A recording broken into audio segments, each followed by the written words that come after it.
starts as a vision. A machine that defines its own category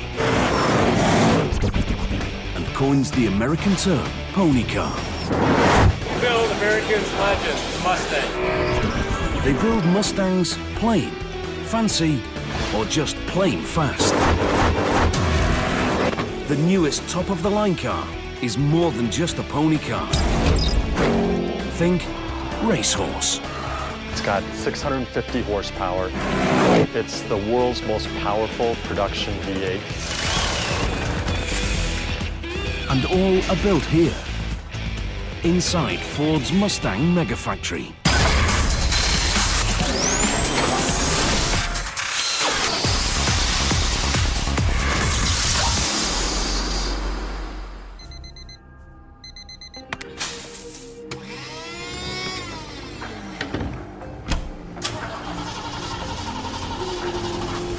It's dawn in Detroit, the Motor City.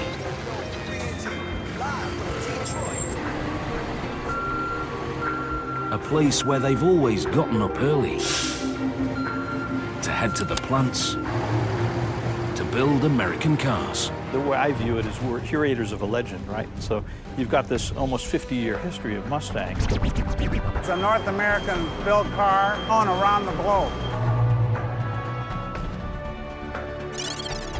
But the car is all Detroit.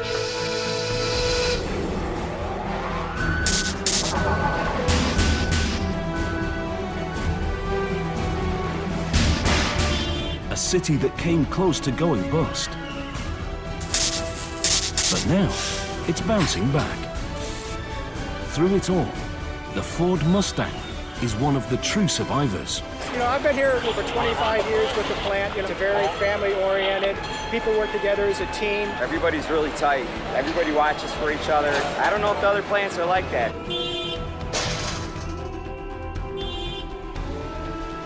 In 2009, the workers and plant were put to the test. When the economy was bad and, you know, the big three and Ford, you know, was going through their little tough times, it was a little shaky at times. Well, we didn't know if we were going to stay open. We did not know if we were going to have jobs. They talked about closing the doors here.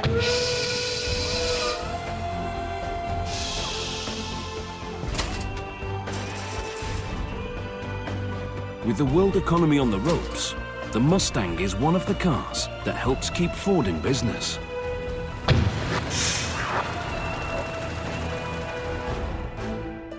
And everyone up and down the pay scale pitched in.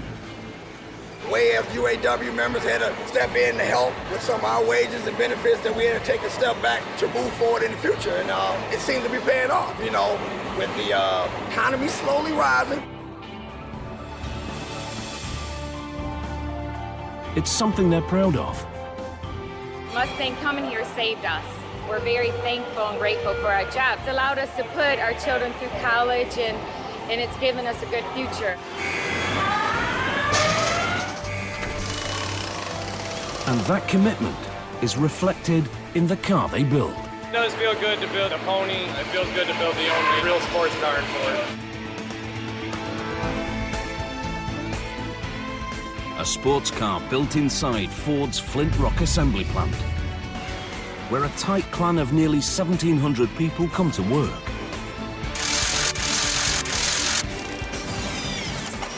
And every day, they build 680 Mustangs. Machines that combine old-school values with high-tech manufacturing. The Mustang is amazing because this is a car that's simple. It's a simple, affordable car. There's a gas-sipping V6 that gets 13 kilometers per liter on the highway.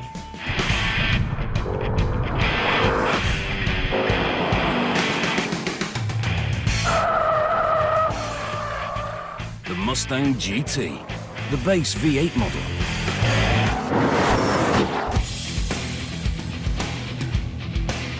Or the race-ready Boss 302, with a 5-liter V8 you can take to the racetrack. Right off the showroom floor. Ask people at the factory which is the nastiest Mustang in the barn.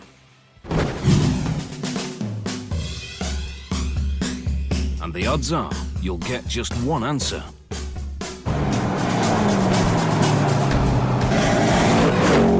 Favorite Mustang, it's gotta be the Shelby. Look at it. Look at the curves on it. Look at the color. Design. The Shelby Gt500. The biggest, baddest, most powerful Mustang Ford has ever built.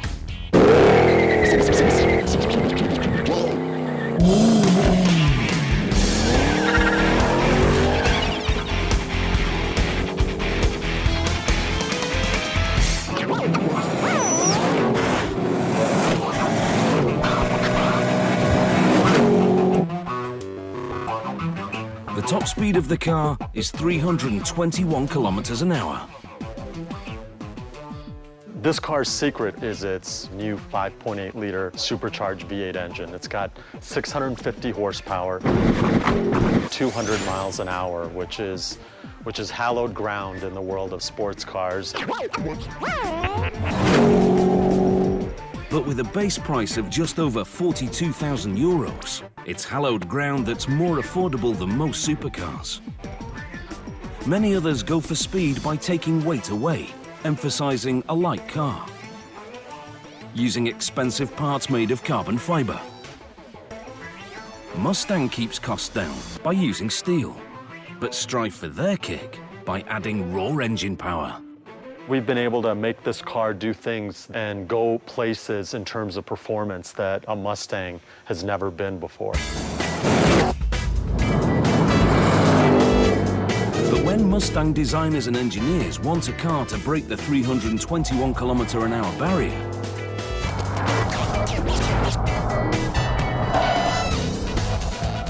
they face a whole new batch of challenges. Not only do you have to get the engine to survive it and to make enough power and have brakes to deal with it, you have to have a body that doesn't try to take off the ground, and then you have to stop the car when you're done. From every single angle, this poor car is being attacked by the earth and the laws of physics. To keep the Shelby firmly on the ground at 321 km/h requires engineers who understand that speed demands stability. You also have to engineer from an aerodynamics and stability, right? That car has to stay planted to the ground. We pay a lot of attention to work with our teams very, very closely for aerodynamics. The faster you go, you need to balance the lift front and rear. We spent a lot of time working to develop shapes on the front end that would keep the front end planted and balance out with the spoiler in the rear to keep the rear end planted as well. So at 200 miles an hour, it increases the stability of the car. They build all the different Mustangs in the same factory at the same time. It's mass production as an intricate industrial dance.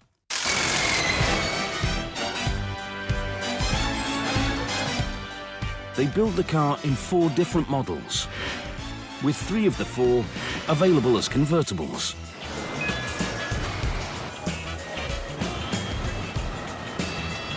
It's a huge production challenge with almost more options and variations than you can count. I couldn't even tell you the number of combinations of Mustangs that we build. It's got to be in the hundreds of thousands. Probably the most complicated part of the entire process is developing the process, breaking the assembly process down into elements that can be done repeatably at high quality all the time. The Mustang factory is designed to be highly efficient. It needs to be. The manufacturing of an automobile has more orchestration in it than manufacturing of any other product in the world. It's amazing how it all comes together at the end. Orchestration that takes place in a complex maze of more than 276,000 square meters. That includes a stamping facility, a body shop, a paint shop, several sub-assembly areas, 11 different lines for final assembly, and one ginormous parts warehouse. Just getting the right parts to the right place on the line is a considerable challenge. There's a total of about 4,000 part numbers, and about 3,500 of those part numbers go on the car in final assembly. So they all need to move through here in one form or another.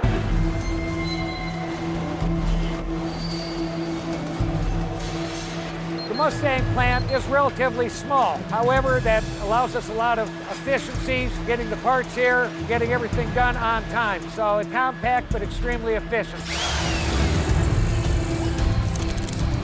It's hundreds and thousands of people coordinating together, everything from the thickness of the metal to where the hole is supposed to be, to how the operator interacts with the parts. And if we do it right at the end, when you turn that key, that beautiful vroom.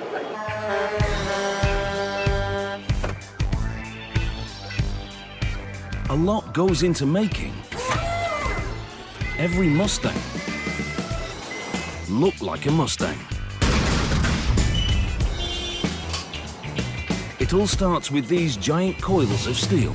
Coil of steel weighs 20 tons or 40,000 pounds. And we use that to make the various body panels. We'll uncoil the steel, cut it into blanks, and then begin to stamp the body panels out.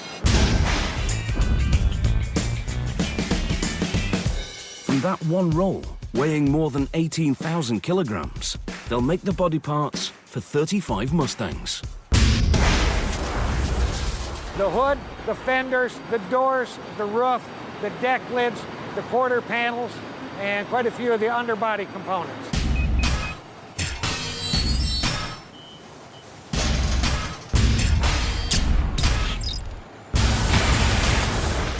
Stamping those parts is the first step in making an unmistakable Mustang.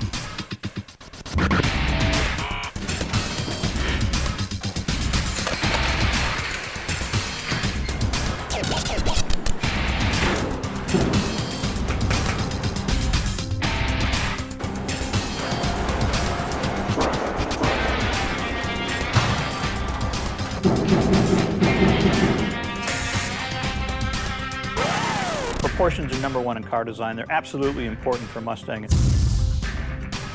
What makes a Mustang is the long hood, which is a must-have. We've then got to go to a really, really tight cabin and a shorter deck on the rear. And that silhouette is the iconic look of Mustang. Once the body panels have all been stamped, they're sent to the body shop.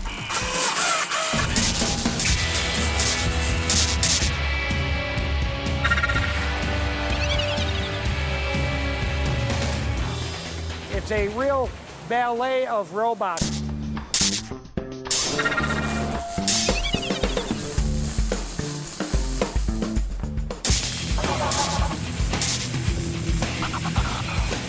The robots may look like brutish, powerful machines, but they perform their jobs with a certain delicacy.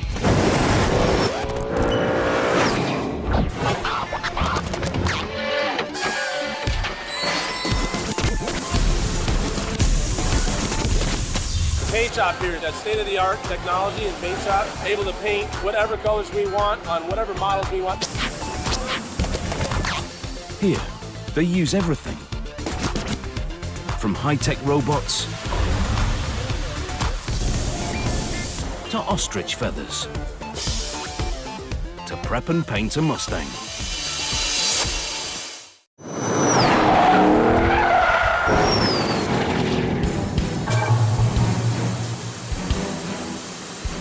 The Mustang factory has the most modern paint line of any Ford factory in the world.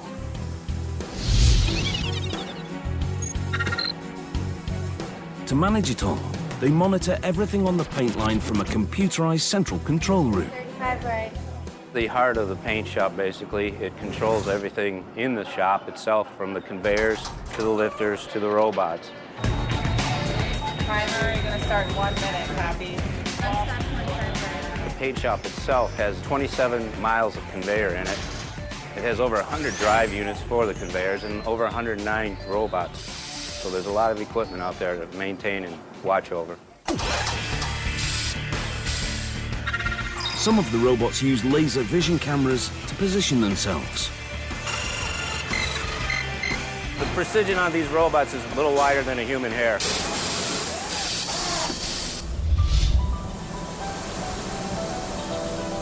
Others spin out paint at incredible speeds. 45,000 revolutions a minute.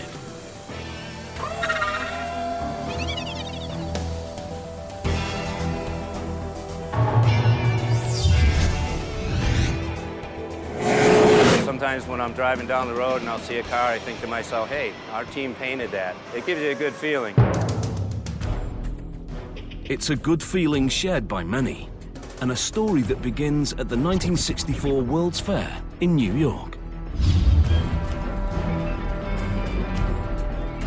The night before the Mustang goes on sale, Ford runs TV commercials for the car at 9:30 p.m. on all 3 American broadcast networks. Out of the Ford Pavilion, there's a daydream corner called Mustang. People swarm into dealerships the next morning, and by the end of the day, 22,000 Mustangs are ordered.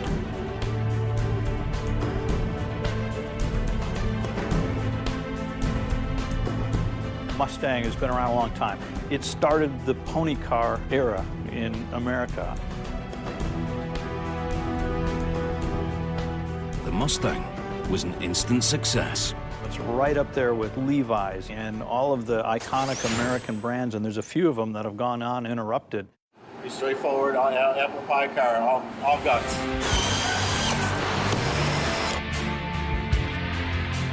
Guts that, in part, come from a multi-generational workforce. My dad actually worked in Ford Motor Company in design, so I'm a second-generation designer here at Ford Motor Company. My father was involved in the early Mustang. He was a Mustang enthusiast. Well, I guess I come by it naturally. My mom likes to relate a story that I started drawing cars in Sunday school. We had an assignment to draw Adam and Eve in the Garden of Eden, and I drew Adam and Eve in a car.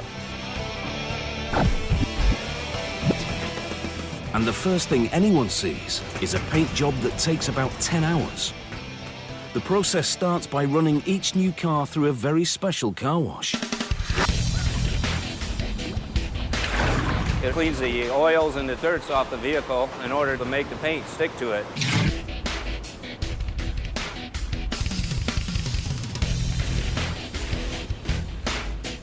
Then another bath.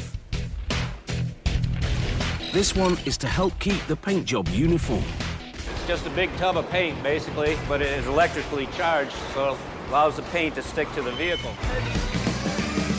Then they use a very special dusting tool to wipe down the car. That's a feather duster. It uses ostrich feathers to clean off the vehicle. On the other side is where we apply the primer to the vehicle. We apply it to the interior inside the vehicle and the doors, and we apply it on the exterior of the car. They put sealer on all the places in the car where different pieces of metal are welded together. Most of the work is still being done by robots, with the help of a very special camera. They're sealer robots. They use laser vision camera and a regular camera to find locations on the body to give the robot the area and location to where to put the sealer on the vehicle. But the robots can't do it all. The sealing process also needs a human touch. The people to my right basically are finessing the sealer on the vehicle. They make sure that it's in properly, they brush it, they spatula it, and they put it in its correct position. They also seal the bottom of the car against sound.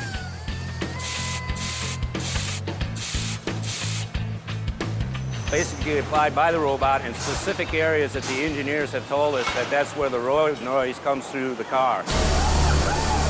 Finally, it's time to paint the car.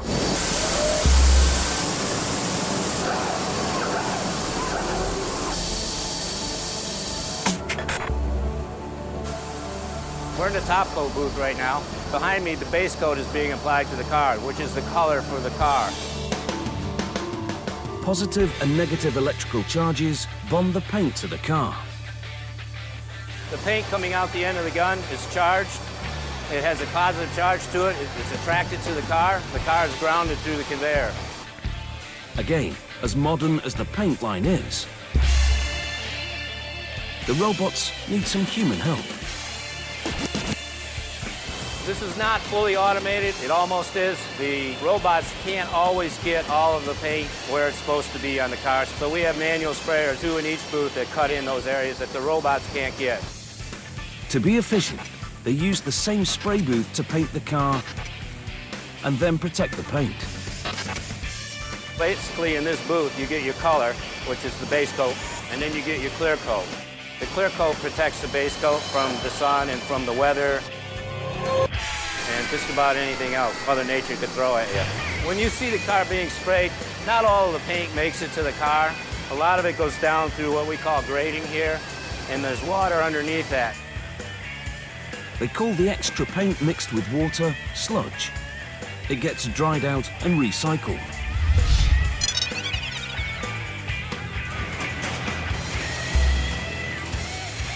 Last stop on the paint line is quality control check.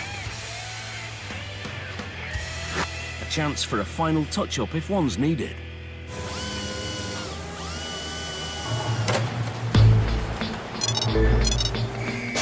Overhead, conveyor belts move the newly painted body to the final assembly area. We're at Station 1 in trim and final, and this is where the Mustang comes out of the paint department and comes into the final assembly area.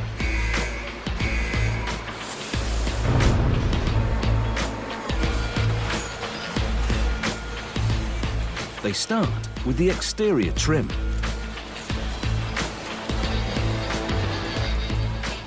And nothing is more important than putting the universally recognized logo on each car. This logo is what Mustang is all about. This is the only car we do in Ford Motor Company that does not have a Ford badge on it. It has horses on it. Everybody knows it's unmistakably a Ford, but we don't need to say that. So many companies struggle with names, and they try to come up with these names and cool stuff. You get one that works, and you stick to it. We all know exactly what it is. Done. End of story. Not quite the end of the story. The Mustang logo means many things.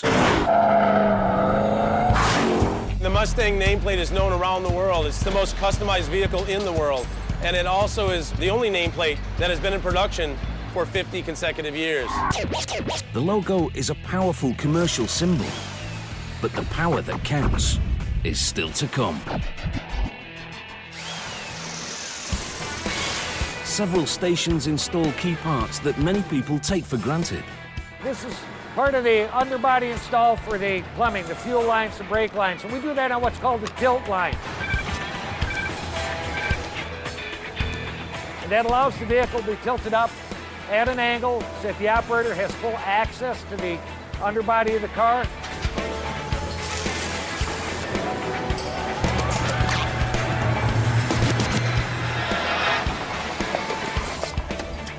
They take the doors off every car.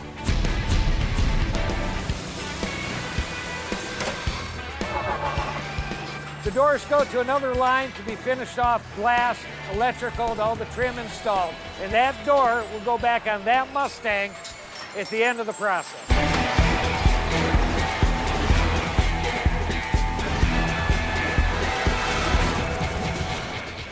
Believe it or not, the door is one of the most complicated and difficult parts to build.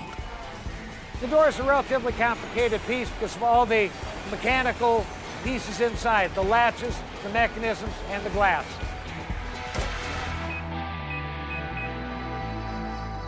There are 537 different parts for each door. How do they know? One day, they simply counted up all the pieces. We had to do a complete breakdown of all the parts at every one of the stations, and that's every single nut, every single bolt, washer, screw, grommet, everything that's coming in.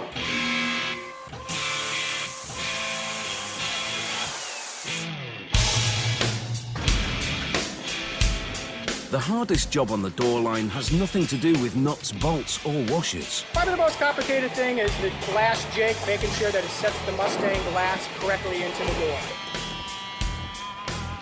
Workers get help from a special jig with an unusual name.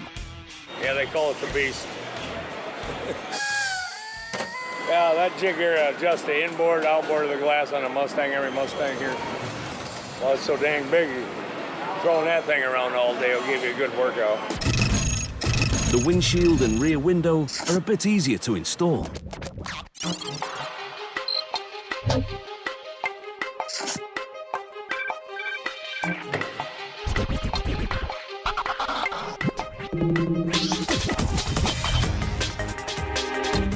They use a laser measuring device for precise positioning. And just the right amount of sealant to hold the glass in place.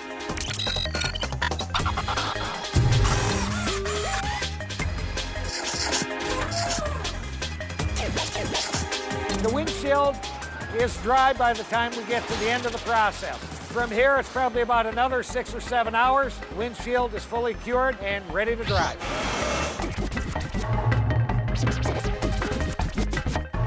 Nobody is waiting for the windshields to dry. Yeah, if you look at the line behind us, you're going to see one vehicle going by us just less than every minute. So that's 68 units in an hour. That's what we do for a living. Mass production of automobiles.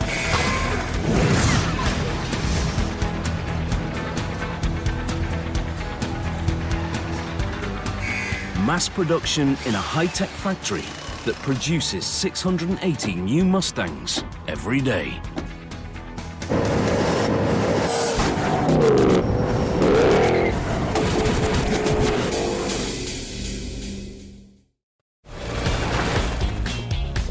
Many of the Mustang's parts are built as sub-assemblies. It's another way to save time in the factory. One of the most critical sub-assemblies is the dashboard.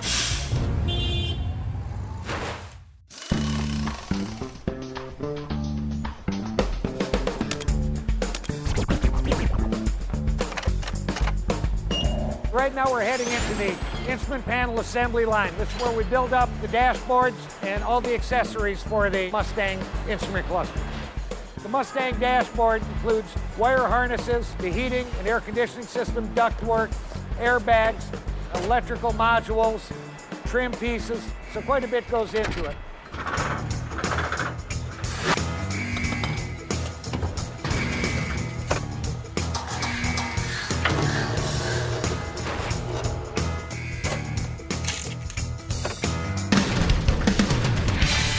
Other parts are made right at the plant from scratch. They make the Mustang's front and rear plastic bumpers in a large injection mold right on the factory floor. Big mold, big mold. A mold that squeezes the bumpers into shape. With more than 15,000 kilograms of pressure. It injects and it's still molten. As it injects, it cools.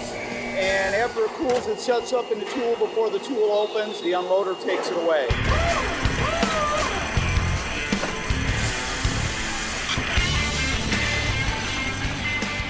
Workers use a blowtorch to remove any excess plastic left around the edges.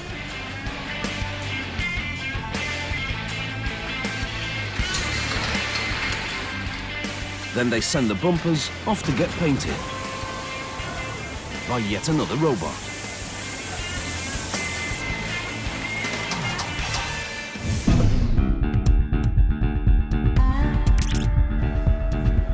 And then a human outfits each bumper with additional parts. These are your side covers, the center grille, the lower air dam. You have to pay attention to detail when inserting it for a proper fit. Whoa. 25% of the cars that leave here, I had something to do with it. That's a beautiful feeling. Once they're done sub-assembling the bumper, they go straight to the line and get installed.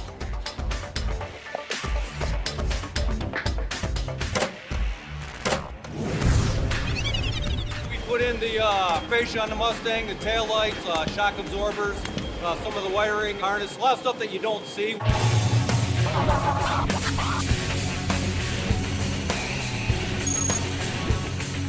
A few lines over, they work on 4 different engines, a V6 and 3 different V8s. This is where the engine and transmission are assembled together. From here, all the accessories will be put on the engine, and after that, the engine will be installed in the vehicle.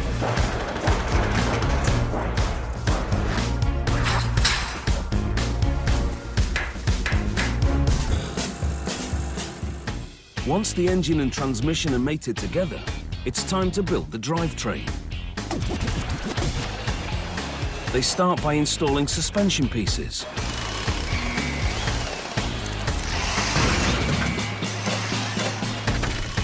Engine mounts.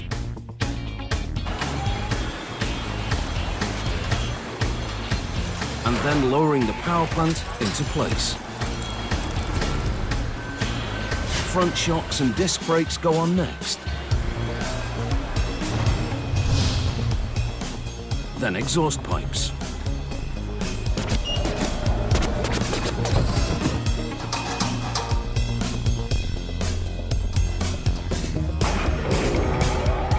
Finally, it's time to put some horses into the pony.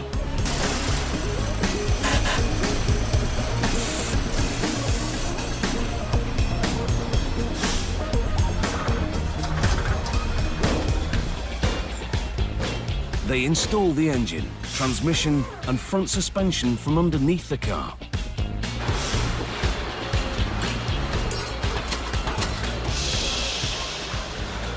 Personally, I like when the body comes down on top of the underbody and suspension and engine.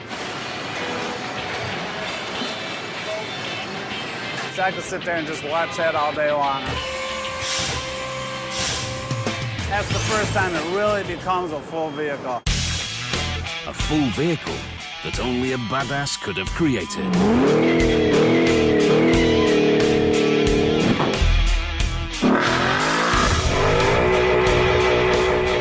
Whether it's squealing its tires on a burnout,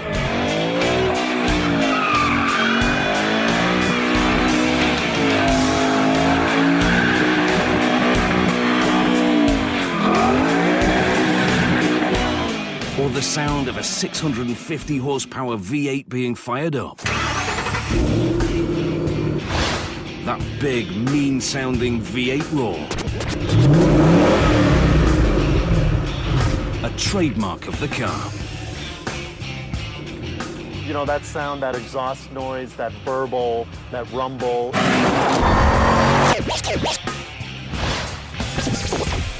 It's the classic American V8 noise.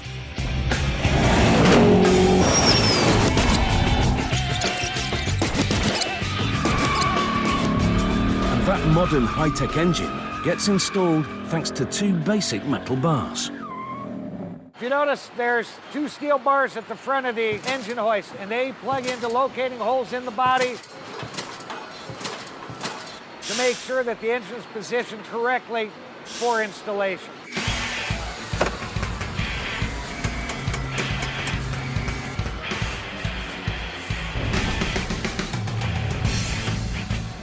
These are custom-made tools for the process, and there are literally dozens of them throughout the plant. They're very process-specific.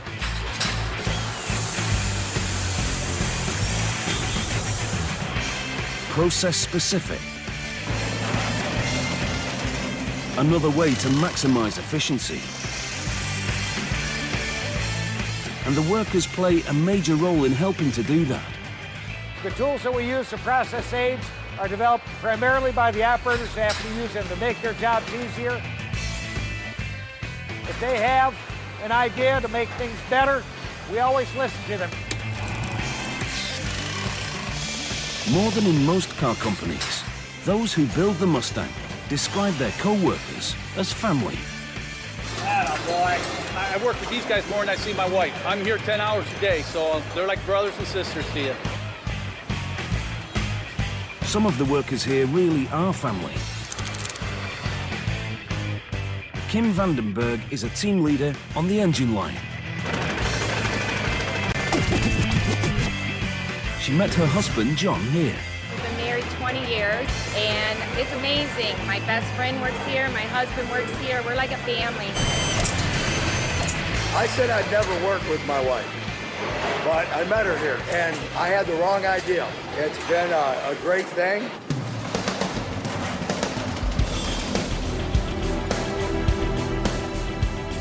"20 years later, the married couple built a very special Mustang together. It was a very special client. Their son. My son is a police officer in Kalamazoo, Michigan, and he waited his whole life to order a new car, and he ordered a V8 manual Mustang, and we got to build that Mustang. She got to follow it and do different things that most people don't. They called me over to let me start it up, hear that rumble for the first time.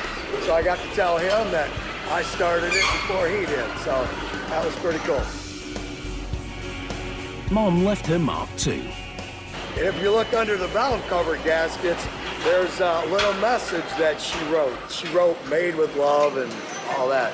It's not typical. But Dad was not going to be outdone. So he signed the engine too.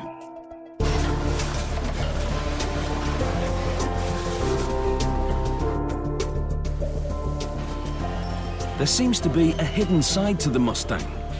It's a car that some people consider, well, romantic.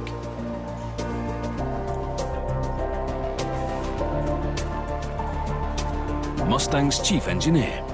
It's true, yeah. My boss at the time who had a Mustang, I asked him if I could borrow his car because I wanted to propose to my wife, and so I drove it to Chicago where she was and picked her up, and then I drove her to the high school where we met, and I stopped in front of the classroom that I actually met her in, and I told her there was something wrong with the car, and of course she believed me, and I got out and I opened up her door and I knelt on a knee and I asked her to marry me in a Mustang.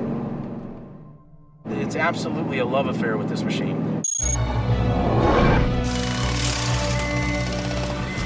To this day, they talk about the romance of the Mustang at the factory. A love affair that begins when they fill up a new Mustang with gas and start her up for the very first time. We're at my favorite place in the Mustang plant. This is where the hard work of thousands of people and thousands of parts all come together, and we start the Mustang for the first time. It's where the horses come alive. Grown-ups who have an unusual opportunity to work as professionals and feel like kids. It's a bunch of guys who want to do what every teenager in America wants to do, right?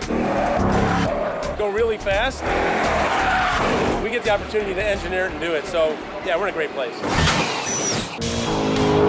I said, hell yeah, let's get it done. You know, Dave develops a product, we have the responsibility to build it. When they come up with a real cool idea, we're very enthusiastic about getting it done.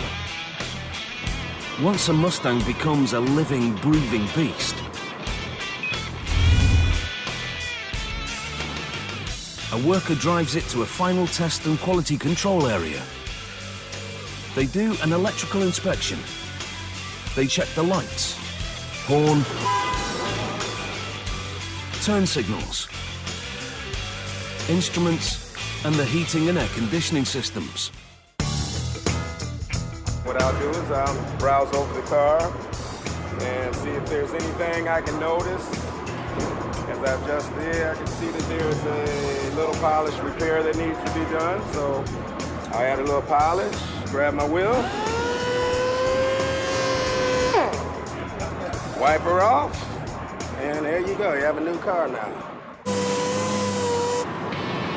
Then they drive the car onto what they call the rolling road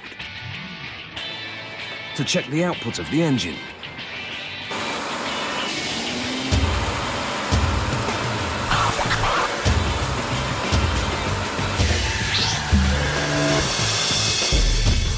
Now the Mustang is ready for the real world and a real road.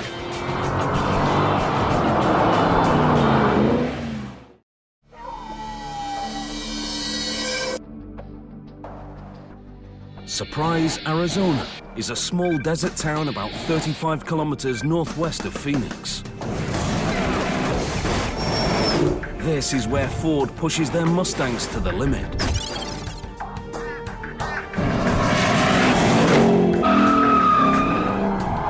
Something the public never gets to see. The proving grounds are private property, and Ford takes its security serious. It's like an old-fashioned Western shootout, except this time, it's not a fast draw, it's a fast car.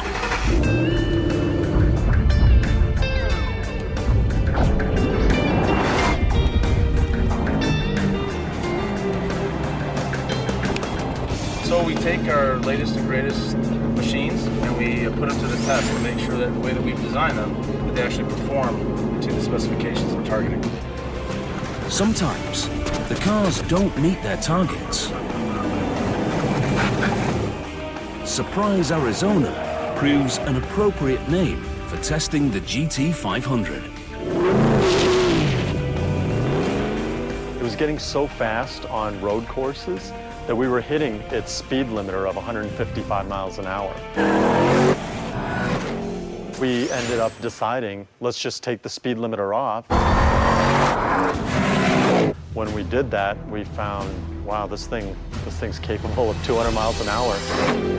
Nice surprise. But the fun's not over yet. Here comes the Boss 302. First, they warm up the tires.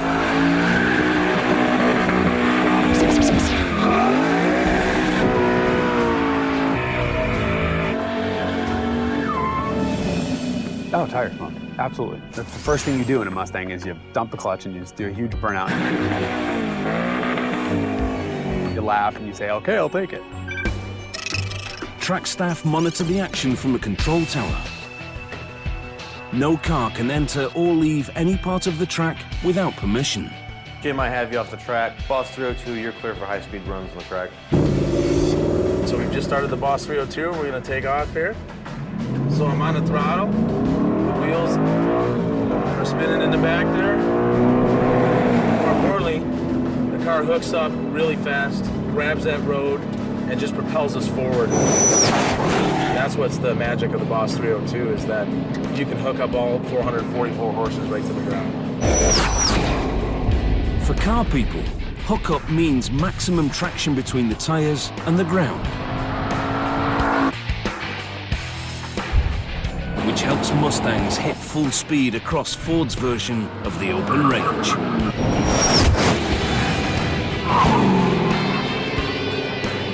We've got a straightaway where we can do high-speed testing in a straight line.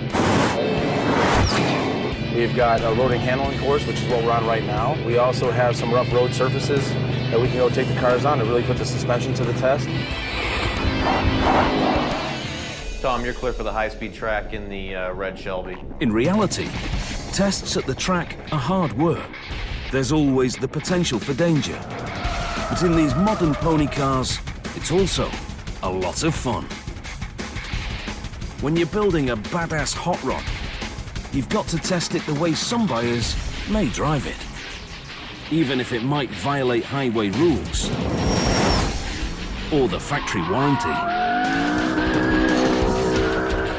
You drop that clutch and you take off, everything comes to life. I mean, the car is roaring, the engine's roaring, you get the feel through the steering wheel that the car is just absolutely launching. It almost feels like you should be calling NASA to get clearance to launch the space shuttle or something. The Mustang isn't just about power and looks. It's also a symbol for the survival of an entire industry. We take great care and great pride in producing every single Mustang that we build. Our Mustang team is a bunch of car-crazy fanatics that absolutely love this car and love this project and would kill to work on it.